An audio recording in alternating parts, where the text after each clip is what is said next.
Madame, monsieur, bienvenue à ces rendez-vous biblios. Mon nom est Robert Simard, je suis historien, spécialisé dans l'histoire d'Argenteuil. Aujourd'hui, on va parler de la chute. Mais on va partir en quête des premiers arrivants. Alors, avant d'embarquer dans le vif du sujet, il faut comprendre que la chute faisait à l'époque partie d'une seigneurie. Cette seigneurie-là s'appelait la seigneurie d'Argenteuil. Seigneurie d'Argenteuil qui a été fondée, concédée en 1680 à Charles d'Aillebout des Mussauts. Charles d'Aillebout des Mussauts et sa famille ont gardé la seigneurie entre leurs mains pendant une centaine d'années. C'est relayé, son fils Pierre. Ensuite de ça, Pierre est décédé. Pierre d'Argenteuil, qu'on appelait, est décédé, a été remplacé par sa femme, Marie-Louise Denis. Et de Marie-Louise Denis à ses enfants, on est avancé dans le temps, jusqu'en 1780. Une chose particulière que vous allez vous rendre compte, à ces temps-là, lorsque la seigneurie était concédée, elle était assise sur la rivière des Outaouais. La rivière des Outaouais, c'était un carrefour, une autoroute vraiment importante pour le transport des personnes, l'exploration vers l'ouest. Vous savez que Champlain l'avait transité afin de trouver le fameux passage vers la Chine, qu'on disait. Pendant le 17e siècle, il y a eu des guerres, des batailles, la fameuse bataille du Lonceau, et par la suite, on a établi des relations de commerce avec les Amérindiens, ce qui a permis à un moment donné l'ouverture de l'établissement colonial du côté de la rivière des Outaouais. À un moment donné, Frontenac avait concédé la seigneurie du Lac-des-Deux-Montagnes aux Sulpiciens, les Sulpiciens de Montréal. Et là, s'est engagé une espèce de bataille entre Marie-Louise Denis et les Sulpiciens. Ça a duré de 1722 à peu près jusqu'à 1732. Donc, un long temps où il n'y a pas eu pratiquement personne d'établi dans la seigneurie d'Argenteuil. Par contre, Marie-Louise Denis, après la levée d'interdiction d'établissement à l'ouest de Montréal, a décidé de développer un peu sa seigneurie puis de l'établir en y amenant des colons. Alors, les premiers colons se sont installés du côté de l'isthme de la rivière du Nord et de la rivière des Outaouais. C'est pour vous situer, c'est le golfe de Saint-André, mais de l'autre côté, la terrasse Robillard. C'est là que se sont établis les premiers habitants dans la seigneurie d'Argenteuil. En 1725, ils étaient 4. Alors, le siècle avance, les d'Aillebout tentent de coloniser la seigneurie, ça ne lève pas trop, ils ne sont pas capables de construire des moulins. Alors, ils décident de vendre la seigneurie en 1780 à Pierre-Louis Panet, qui était un notaire de Montréal. Panet établit la seigneurie, fait construire un moulin, du moins du côté de Saint-André au Premier Rapide. Ça ne lève pas trop, sa colonie ne lève pas trop. Ce sont des Canadiens français qui viennent s'établir là, mais quand tu n'as pas de moulin pour soit couper le bois, soit moudre le grain, tu es obligé d'aller ailleurs. Et pour ces premiers arrivants-là, Canadiens français, ils devaient transiter par la rivière du Nord, puis remonter à la rivière des Outaouais, puis traverser l'autre côté, soit à Rigaud, soit à Vaudreuil, pour les faire moudre le grain. Ça devenait hyper compliqué pour eux autres. Souvent, ils perdaient leur récolte. Alors, la colonie n'a pas levé. À un moment donné, Panet a vendu sa seigneurie à Patrick Murray en 1793. Et là, Patrick Murray, de son côté, a décidé d'ouvrir les vannes de la colonisation et c'est lui qui a vraiment établi tout le territoire en partant de Saint-André par la rivière du Nord jusqu'au Premier Rapide. Les Premiers Rapides, c'est à peu près derrière l'église de Saint-André. Par la suite, les gens sont montés dans le territoire, mais pas par la rivière, parce que la rivière n'était pas navigable. Il y avait des rapides à l'île aux Chats. La rivière sortait du territoire de la seigneurie d'Argenteuil pour aller dans le canton de Chatham. C'était pas le chemin qu'on devait prendre. Le dénivelé, de toute façon, entre la chute et Saint-André était de 125 pieds. Ça commençait à faire pas mal de ramages puis de portage à faire le long de la rivière avec des escarpements de 40-45 pieds. Difficile pour le transport. Donc, les gens ont décidé de passer par les sentiers des Amérindiens. Parce qu'évidemment, il y avait des Amérindiens algonquins, iroquoiens qui ont vécu sur notre territoire. Et là, ils sont montés jusqu'en haut de la Grosse Chute. En haut de la Grosse Chute, vous me direz, qu'est-ce que c'est ça, en haut de la Grosse Chute? La Grosse Chute. La Grosse Chute, située juste sur le bord de la taverne du pont, là, il y a un pont qui traverse l'autre côté, là, ils appellent ça le pont Fiche, là, puis ensuite de ça, on a l'usine Cascade aujourd'hui qui est là, puis on voit encore de nos jours là, cette espèce de chute-là qui descend. Bon, il y a des barrages, il y a le barrage de Cascade, il y a le barrage de Ayers qui est là. C'était là la grosse chute, une chute d'à peu près 25 pieds. Fait que vous pouvez imaginer qu'il y avait un débit d'eau quand même assez incroyable. Donc, les gens sont venus s'installer en haut de la grosse chute qui, par la suite, est devenu le village de la chute. Patrick Murray concède beaucoup de territoire à ses premiers arrivants.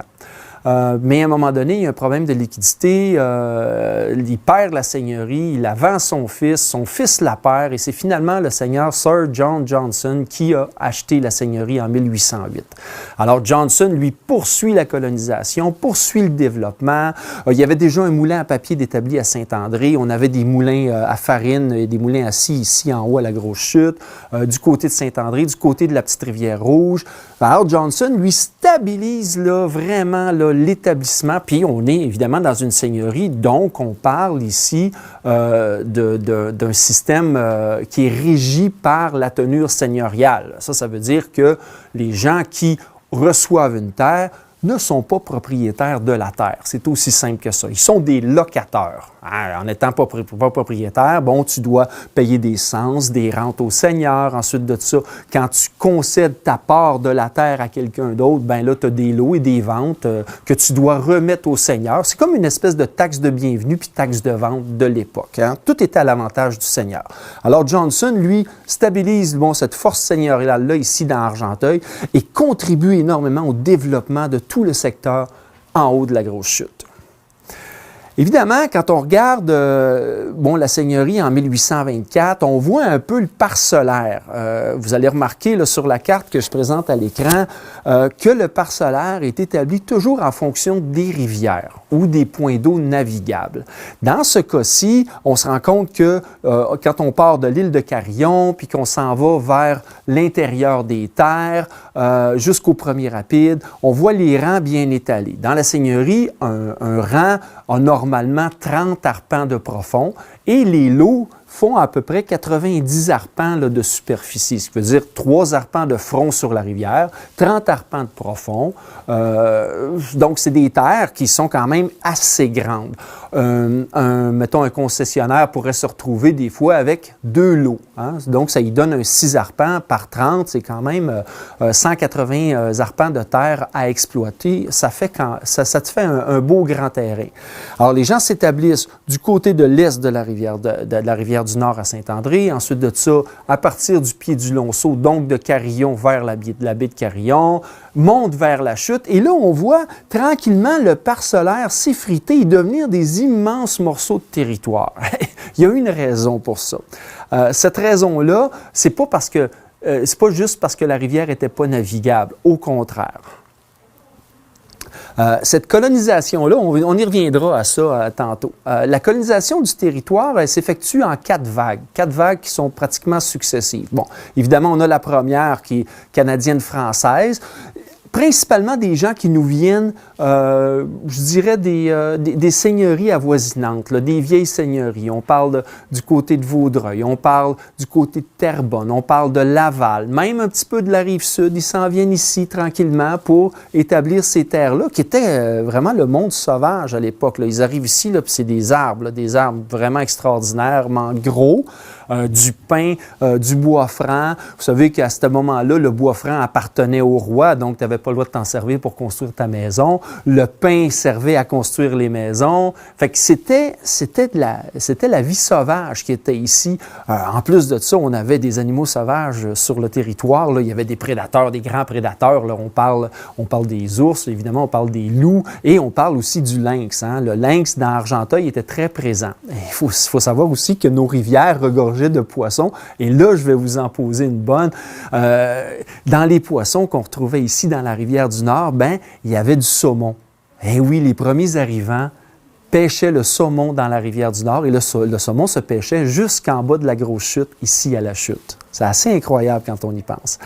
En deuxième temps, à partir de l'époque Murray, on a vu arriver des Américains qui sont venus ici, des gens qui nous venaient de la Nouvelle-Angleterre, du Connecticut, du Vermont, du Massachusetts. Ces gens-là ont marché, puis ils sont venus jusqu'ici dans Argenteuil à partir de 1793-95 et ils se sont établis ici. Mais avec ces gens-là, il y avait une curiosité assez spéciale. Certains étaient loyalistes, ce qu'on appelait loyalistes, c'est-à-dire qu'ils étaient fidèles à la couronne britannique, mais la majorité des gens qui sont venus s'installer ici étaient des révolutionnaires américains. Donc, ils avaient participé à la guerre d'indépendance des États-Unis en 1776 et qui, là, aujourd'hui, par la force des choses, le destin, ou encore parce qu'ils n'étaient pas capables de vivre selon leur façon de vivre du côté des États-Unis, sont venus s'établir ici, dans Argenteuil. Troisième phase, on a vu arriver des Écossais et des Irlandais à partir de 1808-1810, dont un personnage très célèbre ici pour notre ville à la Chute, Thomas Barron. On a la rue Barron ici à la Chute. C'est pas Baron, là, c'est Barron. Et le parc Barron, c'est la même chose, qui était un Écossais. Alors, les Écossais, eux, ils étaient des Highlanders. C'est quand même assez curieux que les gens des montagnes en Écosse se sont établis dans les terres basses, ici, dans Argenteuil. Alors que les Lowlanders se sont établis plus dans les terres hautes, du côté de Grenville, en montant par le chemin des Écossais vers Harrington. On a eu des Irlandais aussi, puis parmi les Irlandais, évidemment, on avait des Irlandais catholiques, mais on avait des Irlandais protestants aussi. De là, l'idée qu'on avait une loge orangiste ici à la Chute. Et ces Irlandais-là ont colonisé non seulement le territoire de la Chute, mais ils sont montés vers le nord, du côté de Gore, du côté de Wentworth. Et finalement, en quatrième phase, sont revenus des Canadiens français, principalement avec le proto-industrialisation, le développement des petites manufactures et par la suite, évidemment, avec tout le développement de l'industrie ici à la Chute ou encore avec l'arrivée du chemin de fer, les Canadiens français sont arrivés ici. Donc, nous autres, le 19e siècle, dans la seigneurie d'Argenteuil, c'est un 19e siècle qui était anglophone, je vous dirais majoritairement anglophone. Puis on a connu le transfert de majorité un peu de la même manière que ça s'est passé dans les cantons de l'Est, c'est-à-dire autour de 1900-1920, dans ces années-là, un transfert de majorité entre la population francophone qui est devenue majoritaire sur cette population anglophone qui était majoritaire au 19e siècle. Quand on regarde au niveau du lotissement, la manière dont ça s'est développé du côté de Saint-André, on voit les époques. Sur le bord de la rivière, on est plus dans l'époque ancienne, ça veut dire 1780 à 1793. Puis tout autour du village, puis en montant tranquillement vers la Chute par le coteau des Aides, la petite rivière Rouge, on est à l'époque Murray. Patrick Murray avait vraiment décidé d'ouvrir les vannes de la colonisation de son territoire. Lui, c'était le moteur de développement de la seigneurie d'Argenteuil. Quand on regarde du côté de la Chute, en 1800, on voit qu'il n'y avait pas énormément de terres concédées. Si on regarde la carte, on se rend compte que les terres qui sont...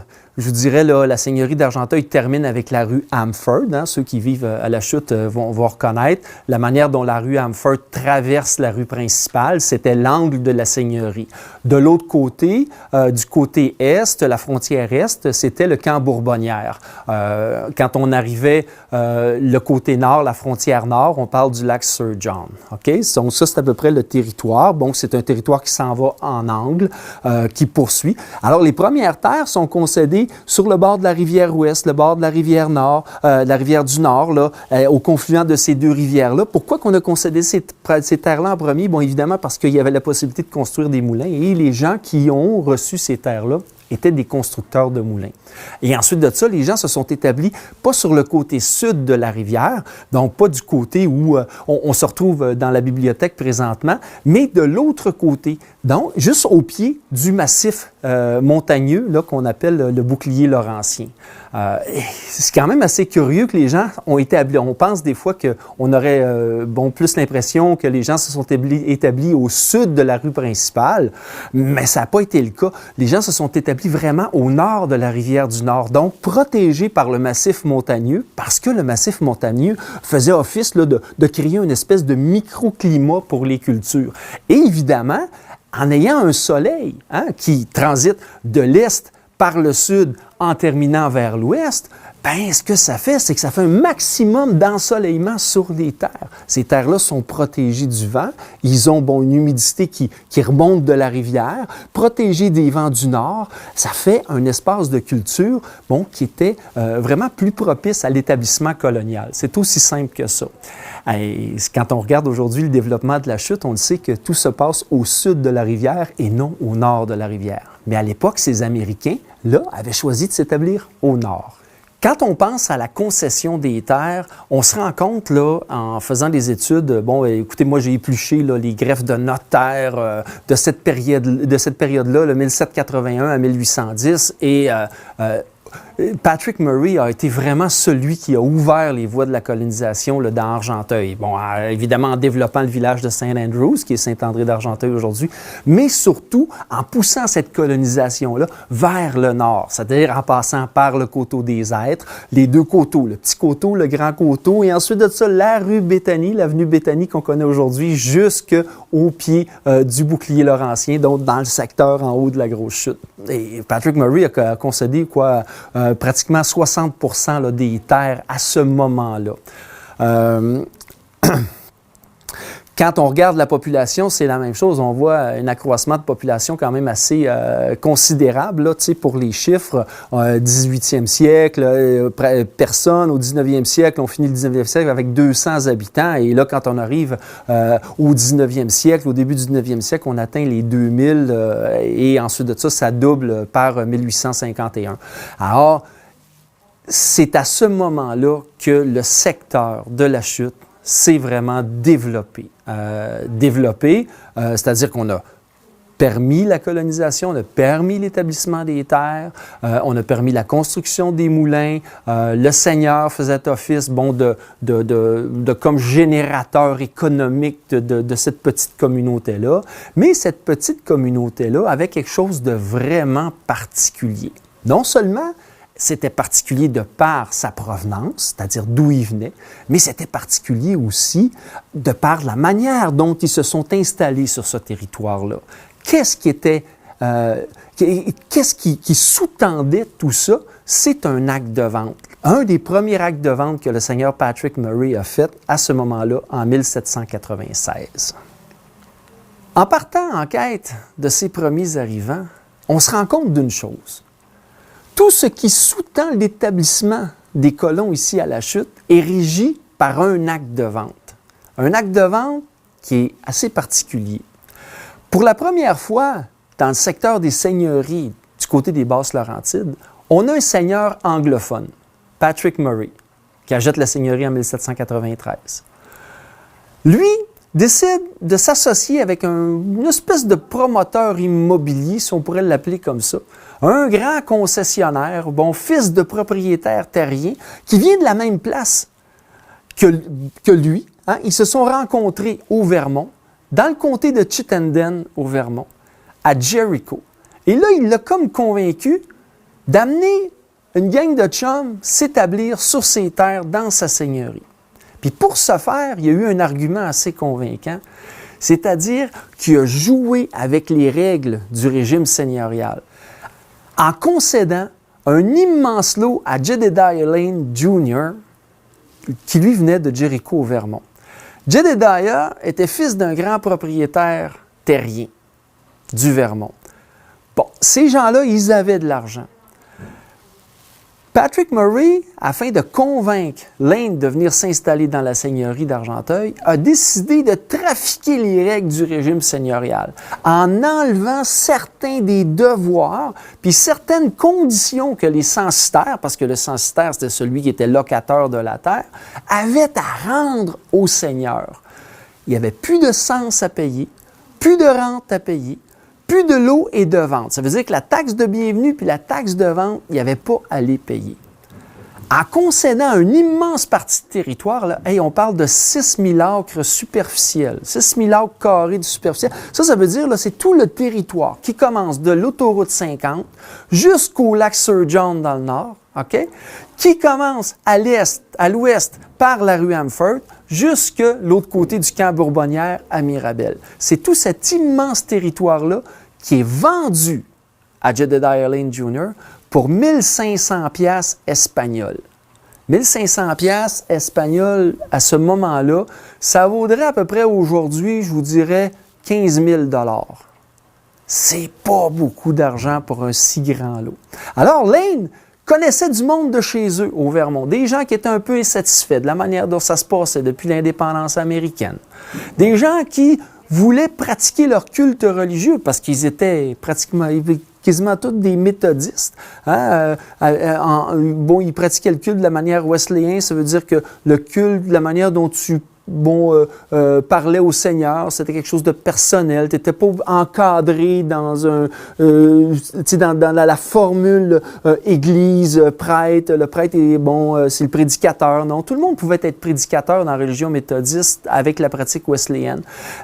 Donc, c'était à chacun son tour de faire les prédicats et c'était beaucoup plus libertaire, mais du côté du Vermont, on sentait le puritanisme monter du sud, là, du Massachusetts, du Connecticut.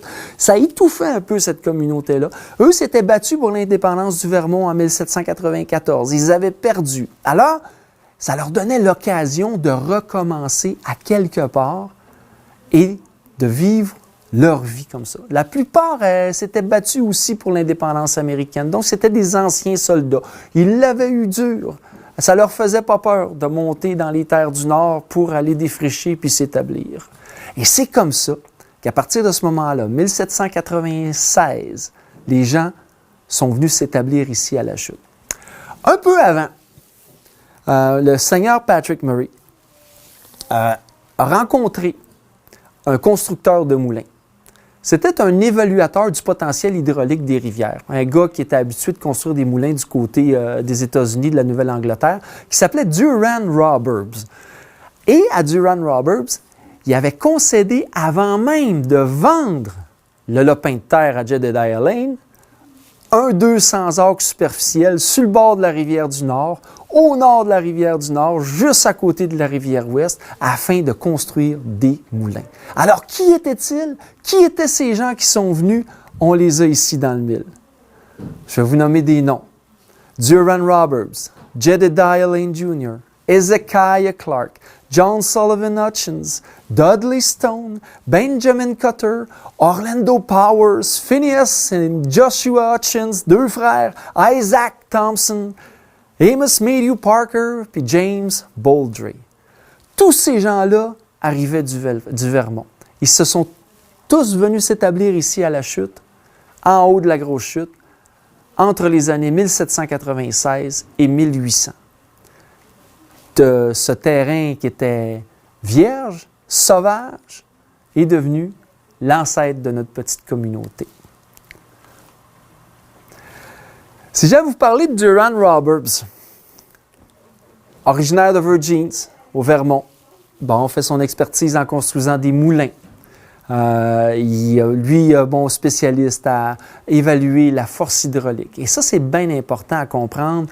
Dans le système seigneurial, du côté d'Argenteuil, on n'a jamais voulu développer les moulins à vent parce que du vent, on n'en a pas régulier ici. C'est pas comme sur le bord du fleuve. Alors, on a dû s'organiser pour construire des moulins qui fonctionnent à la force hydraulique, donc avec le pouvoir de l'eau. On établit le moulin sur le bord de la rivière, on transfère ce pouvoir d'eau, souvent par forme de canalisation, vers l'intérieur du moulin, où là, ça fait tourner la grande roue. Et cette grande roue-là, par un système d'engrenage, fait tourner soit la grande scie ou encore les meules pour moudre le grain. Hein? C'est aussi simple que ça. Alors, Durand Roberts était un expert en construction de moulins puis en évaluation des potentiels hydrauliques. Il avait été chargé par le seigneur Patrick Murray d'évaluer le potentiel de la petite rivière Rouge à Saint-André. On a construit un moulin à scie et un moulin à cardé sur la petite rivière Rouge. Le premier rapide du village de Saint-André. Et par la suite, il est monté vers la chute et c'est là qu'il a vu la grosse chute. Alors, il est allé voir Patrick Murray puis il a dit « Moi, je veux construire un moulin là, à cet endroit-là, à la chute. Il y a une place pour faire une colonie. On a de quoi accommoder les gens qui vont venir s'établir. » Durand Roberts avait de grandes intentions. Par contre, il n'est pas resté longtemps. Il est reparti de la seigneurie d'Argenteuil autour de 1800-1801, après avoir échangé ses terres. Les premières terres qu'il avait reçues du seigneur Murray, il les a échangées à Hezekiah Clark. Hezekiah Clark, celui qu'on considère comme le premier colon à s'établir ici.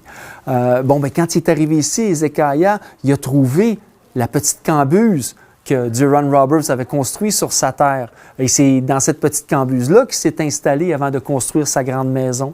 Duran Roberts, par la suite, s'est ramassé avec des terres du côté de la Rivière-Rouge, du côté de la baie de Carillon.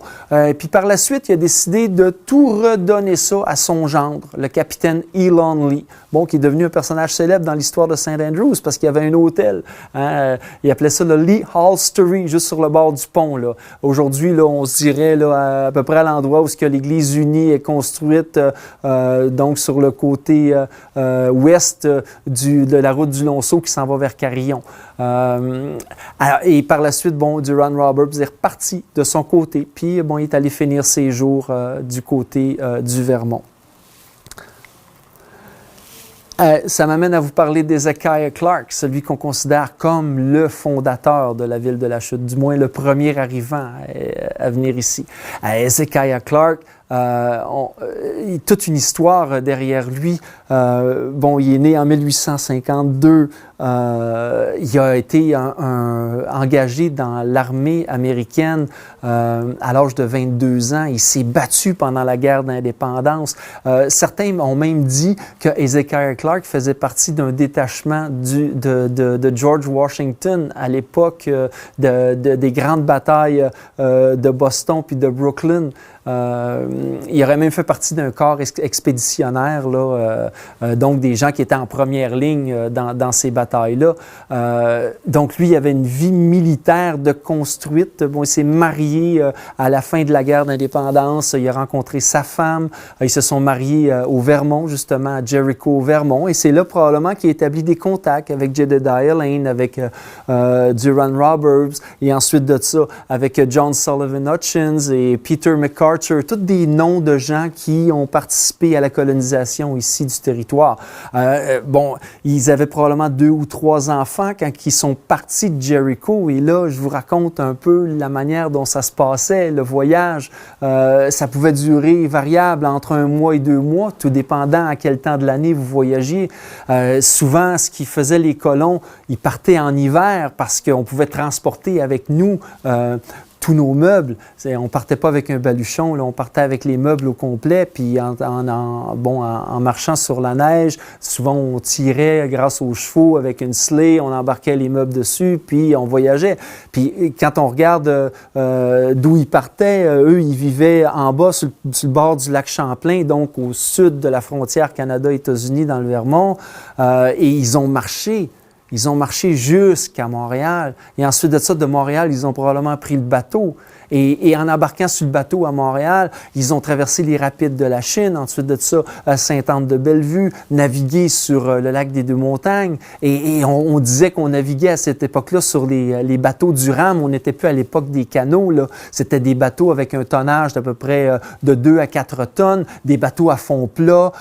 L'eau du lac arrivait pratiquement à la hauteur là, du plancher du bateau. Il fallait pas qu'il y ait trop de vagues sur le lac des Deux-Montagnes parce que vous savez, le lac des Deux-Montagnes avec un vent d'ouest là, qui est dominant, des fois nous amène nous déferle des vagues de 2 à 3 pieds. Là.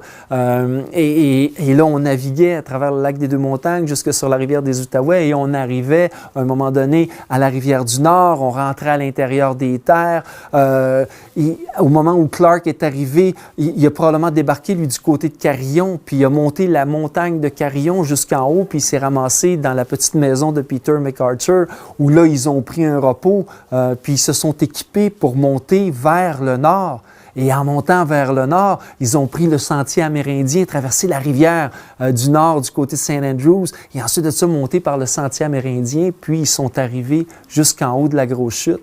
Un voyage qui a duré autour d'1 mois, 1 mois et demi, avec les enfants. Probablement que Mme Clark, Abigail Hutchins, était enceinte à ce moment-là. Alors, on est en 1796, on est au printemps, il débarque ici arrive sur la terre que Durand Roberts lui a laissé, un 200 acres superficiel, ce qui n'est pas commun dans une seigneurie. Et là, Clark a probablement bûché avec ses mains pour amener du feu, faire le feu. Ils avaient un peu de quoi manger, de quoi se nourrir, mais il y avait la rivière qui était à côté, vous imaginez. Et dans cette rivière-là, probablement que dans le petit bassin là, qui est derrière le parc Baron, on pouvait y pêcher du saumon même qui montait la grande chute. Qui se retrouvait dans ces bassins-là et probablement qu'on a aussi chassé pour pouvoir se nourrir ces premiers temps. Et là, l'été est arrivé, on a bûché la terre, on a vraiment fait tomber les arbres et ces arbres-là, on les a brûlés. On les a fait brûler pour ramasser la cendre parce que, bon, à la fin du 18e, début du 19e siècle, on gardait la cendre soit pour faire de la potasse. Et avec cette potasse-là, on faisait deux choses. On faisait du savon, puis on faisait aussi de la poudre à canon. Donc, c'était une manière en vendant cette potasse-là sur les marchés, de se ramasser de l'argent. Alors, les gens l'entreposaient, cette potasse-là. Alors, c'est probablement ce que Hezekiah Clark a fait dans ses premiers temps d'arrivée. Et là sont nés d'autres enfants. Certains ont dit qu'ils étaient arrivés ici avec 5 enfants. D'autres ont dit que c'était 3 enfants, mais au final, ils ont eu 8 enfants qu'ils ont élevés sur la terre, juste de l'autre côté du parc Baron. Clark, malheureusement, est mort noyé dans la rivière du Nord. Au printemps 1812, il avait transporté une partie de grains qu'il avait gardé de ses récoltes de l'automne au moulin seigneurial qui est installé sur le bord de la rivière du Nord, un peu en face de la cascade, sur le côté est de la rivière. Et là, le temps que le grain se faisait moudre par probablement le meunier qui était en charge à ce moment-là, qui s'appelait Isaac Thompson, Clark est allé pêcher.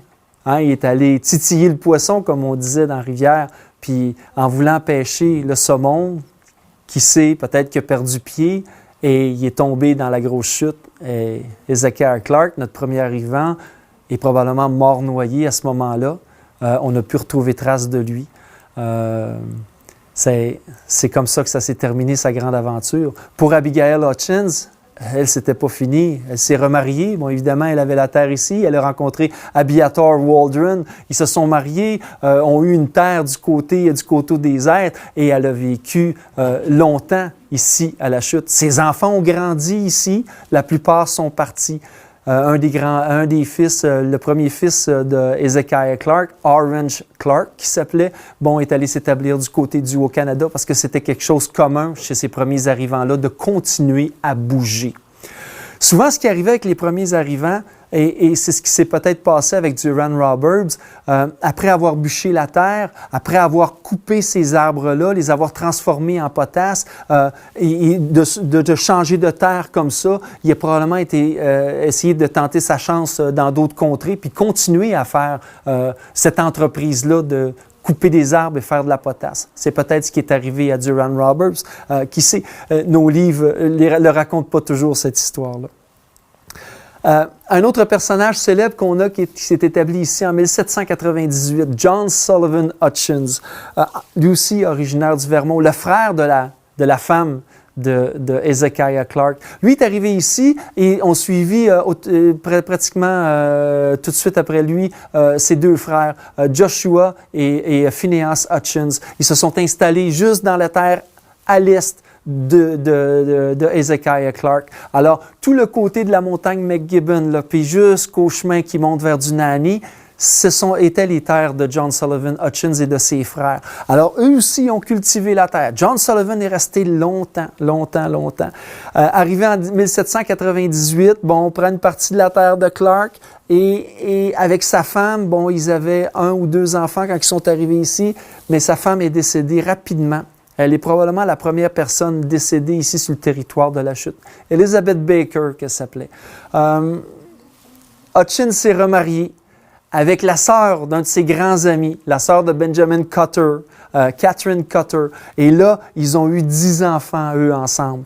Alors, Hutchins était un commerçant aussi riche, on disait, quand même assez aisé, du moins assez aisé pour tenir tête au Seigneur Johnson. Parce qu'à un moment donné, il est arrivé ce qui devait arriver. Hein? Johnson, en prenant la seigneurie entre ses mains, vous savez, tantôt, je vous ai parlé de Patrick Murray qui avait concédé certains de ses droits en tant que seigneur au censitaire, qui faisait en sorte que le censitaire n'était plus nécessairement un censitaire, mais plus un propriétaire de la terre.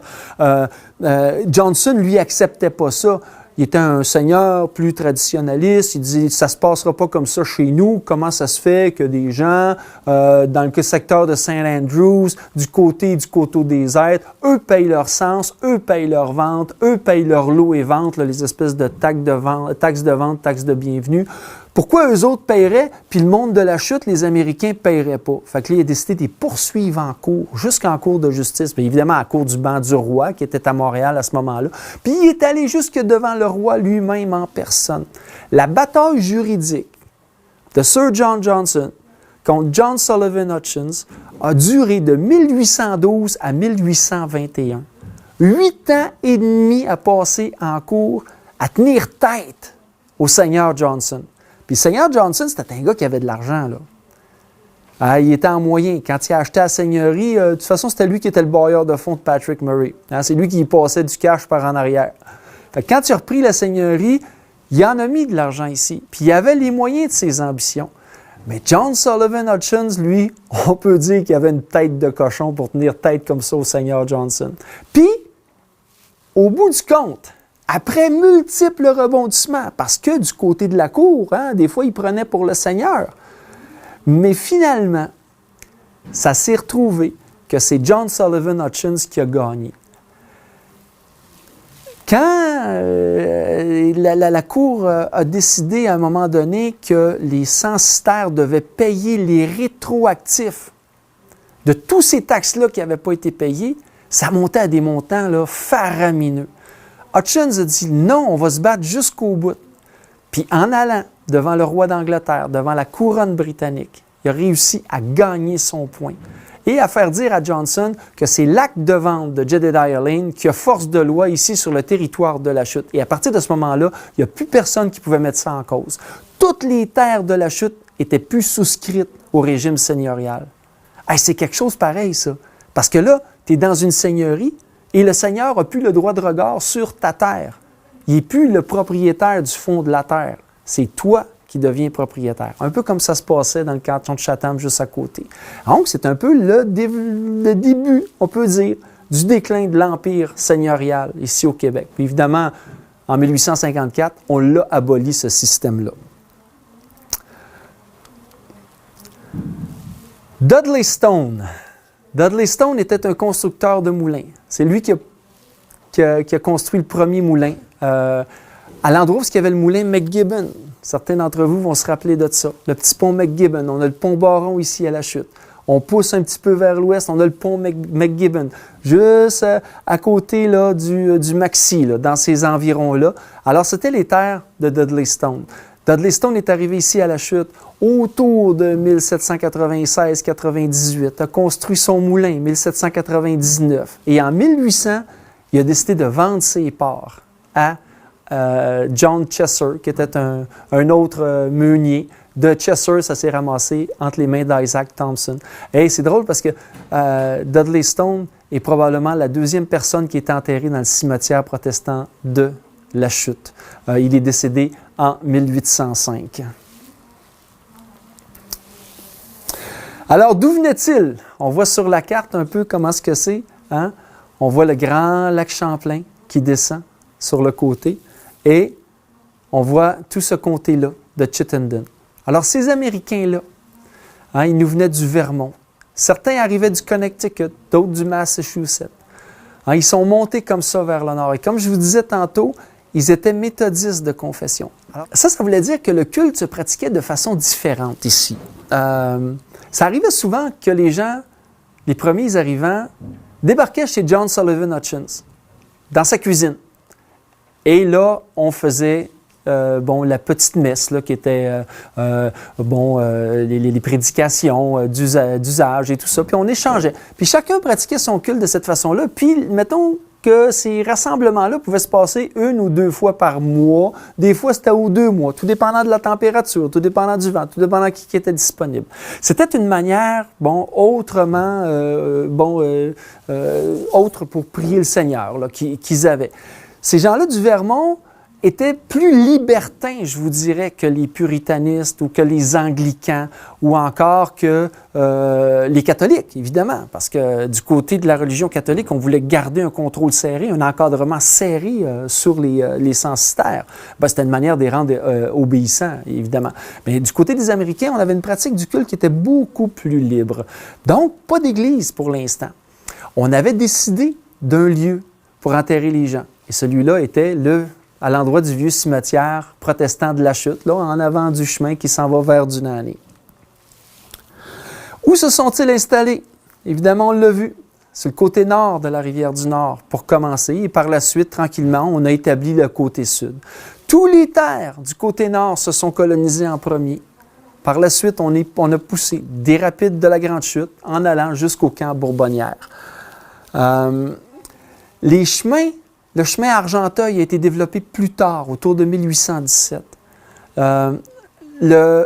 La porte d'entrée pour la ville de la Chute, du moins pour la petite colonie en haut de la Grosse Chute, c'était l'avenue Béthanie, en passant par le Coteau des Êtres. Une des activités des premiers arrivants, quand ils débarquaient sur leur nouvelle terre, évidemment, c'était de bûcher le bois, couper les arbres, dessoucher pour se ramasser quand même avec un certain petit lopin de terre qu'ils pouvaient cultiver là, pour subvenir aux besoins là, alimentaires de la famille.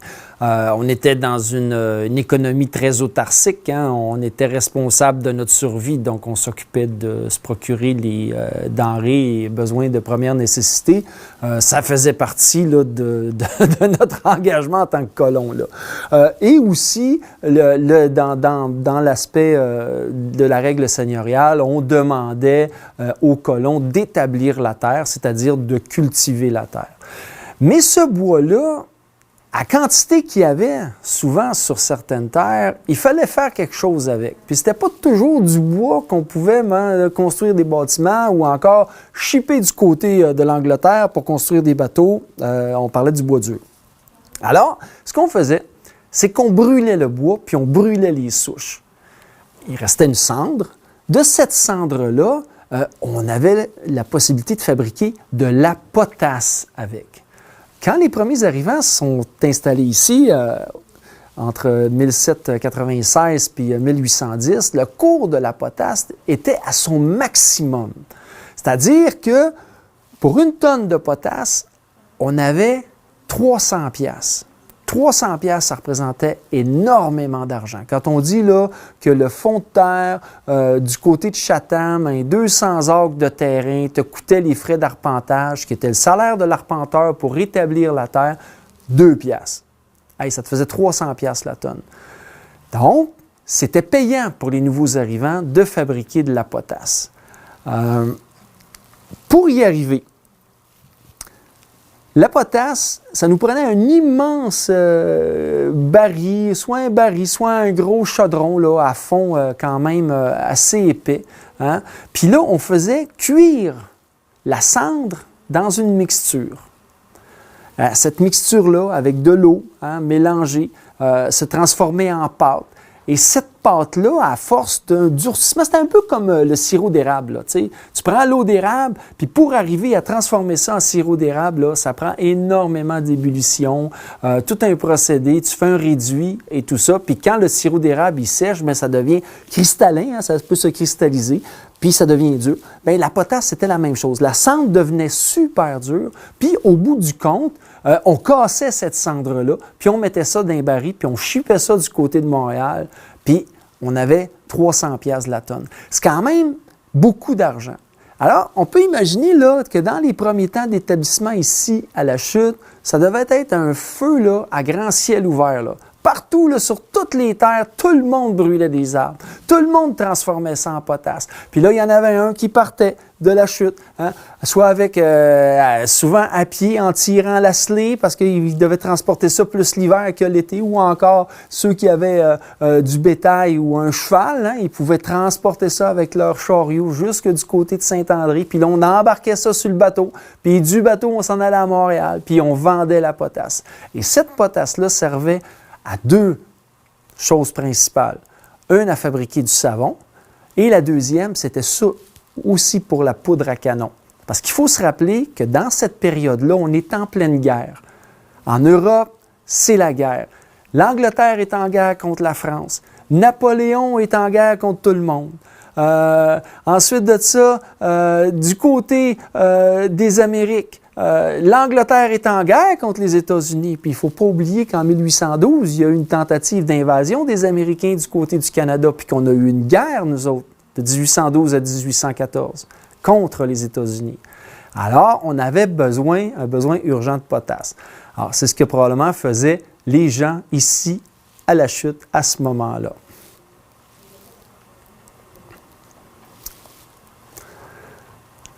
Par la suite, quand ces premiers arrivants-là se sont installés, on a construit les routes. Hein, ces routes-là qui nous ont menés de St. Andrews jusqu'à la chute. Et ensuite de ça, qui nous ont permis de traverser la rivière du Nord. Puis pour traverser la rivière du Nord, il fallait construire un pont.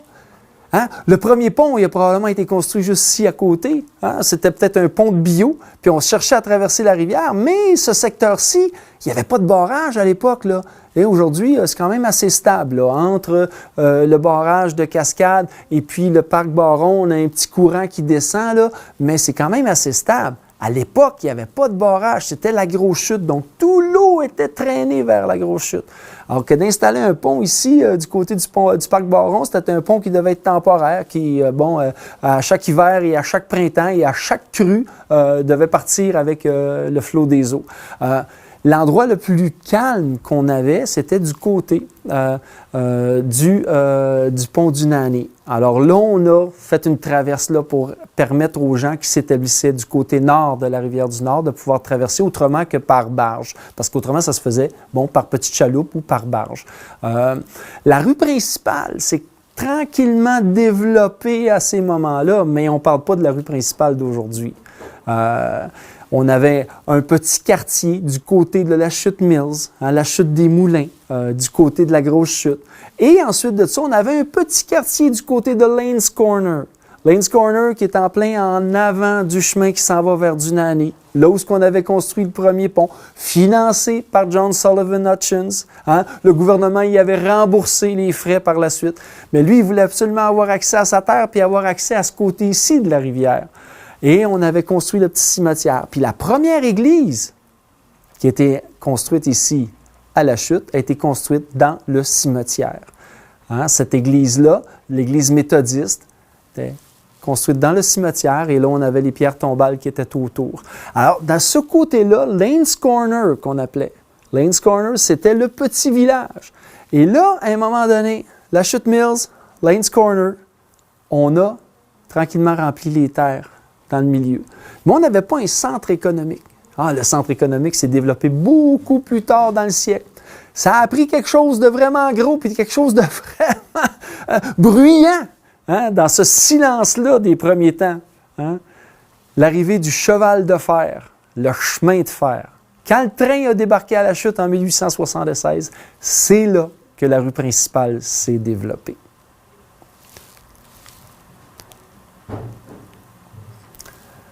Alors, sur cette belle image-là, cette carte de 1885, je vous dis merci beaucoup de votre attention. Mon nom est Robert Simard. Je suis historien public d'Argenteuil.